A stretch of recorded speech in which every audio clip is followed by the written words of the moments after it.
Chapter 5 Presentation for Karen Horney. The life of Horney. She was a neglected second-born. Growing up, Horney had a hard childhood. She felt like she was neglected because she was a girl. She also knew they loved her older brother more. She tried so hard to get her father's love and attention. She also tried really hard to get her mother's love and affection by being obedient, adoring, and a model child. Everything she did didn't work. She never got the sufficient love and security that she wanted. This caused her to become hostile, ambitious, and rebellious. One of her personality theories describes how a lack of love in a child leads to anxiety and hostility. She was attracted to forceful men, and the counselor said that was due to her longing for her father's love and affection throughout childhood. This is how she began to write her theories based on her own past experiences.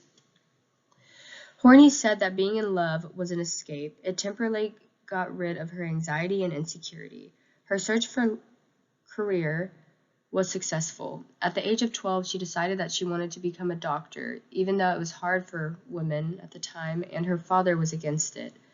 She then entered the University of Freiburg Medical School 6 years after the first woman was admitted. She married while she was in medical school and had 3 daughters. They were only married for 17 years. She had love affairs during and after her marriage.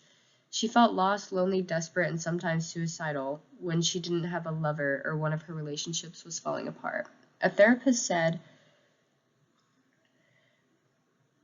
to her that her choices in men had to do with how she longed for her dad throughout childhood. The men were also similar to her father.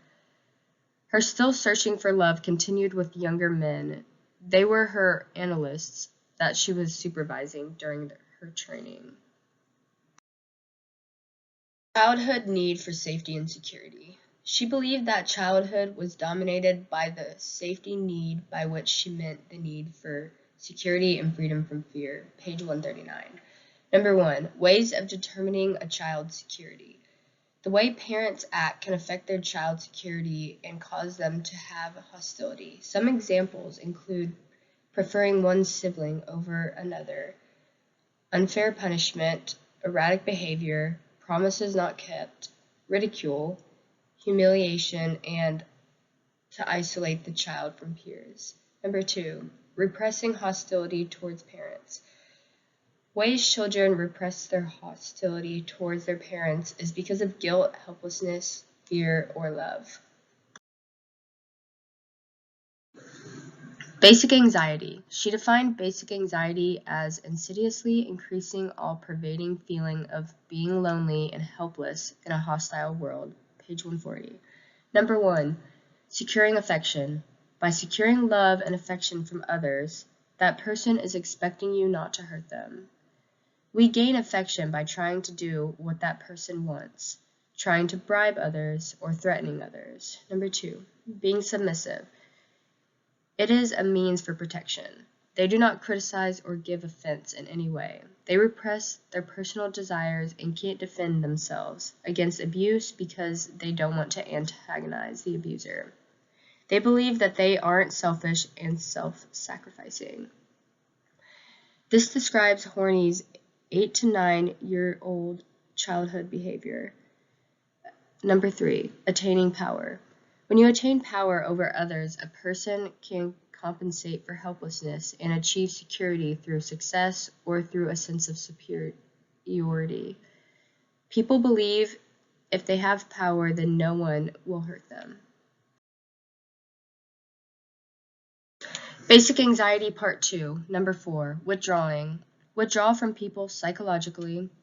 They become independent of others by not relying on anyone for internal or external needs.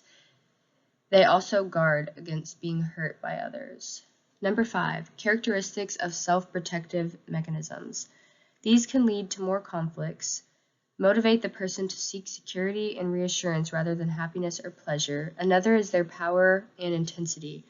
They can be more compelling than sexual or other psychological needs. Reduces anxiety, but the individual is usually an impoverished personality. Neurotic needs. The 10 neurotic needs include affection, a dominant partner, power, exploitation, prestige, admiration, achievement or ambition, self-sufficiency, perfection, and narrow limits to life. Number 1, the dominance of one trend.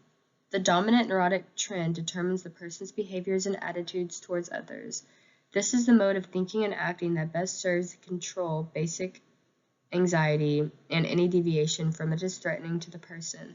The other 2 trends must be repressed, which can lead to additional problems. Number 2, conflict. Defined as the basic incompatibility of the 3 neurotic trends. This conflict is the core of neurosis. Neurotic people battle to keep the non-dominant trends from being expressed. They are rigid and inflexible, and meet the situations with behaviors and attitudes that characterize the dominant trend, regardless of their suitability. Number 3, the expression of all 3 trends. In normal people, self-image is built on our realistic abilities, potentials, weaknesses, goals, and relations with others. In neurotics, they have an idolized self-image. They want it to be for the same purpose as normal people do. To unify their personality, their attempt fails because it is based on an illusion and not realistic. Neurotic idolized self-image. Number 1, tyranny of the shoulds. They deny their real selves, want to be the best, perfect student, spouse, parent, lover, employee, friend, or child. They believe that they should live up to their idolized self-image. Their efforts are doomed to fail. They see themselves being victorious, honest, generous, considerate, and courageous.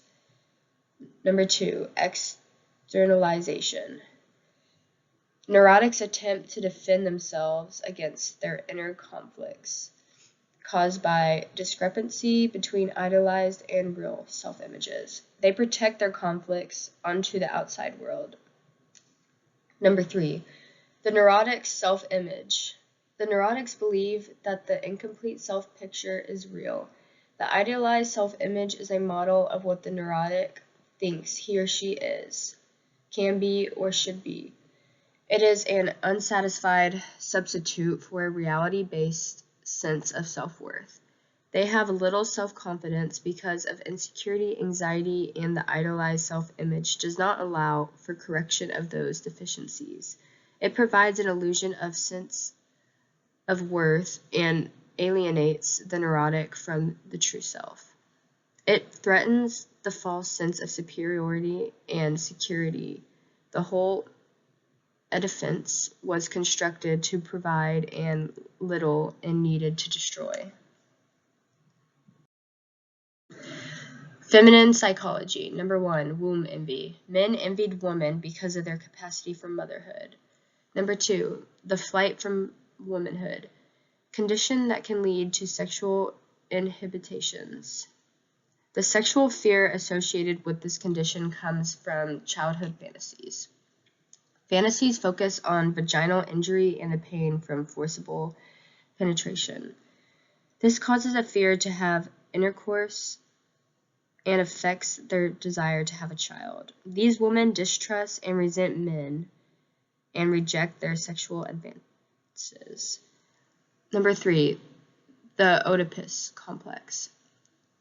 She disagreed with Freud about the nature of the Oedipus complex. It is not based on sex or other forces. Oedipal feelings develop when parents act to determine their child's safety. Feminine Psychology Part 2. Number 4. What did Freud say about Horney?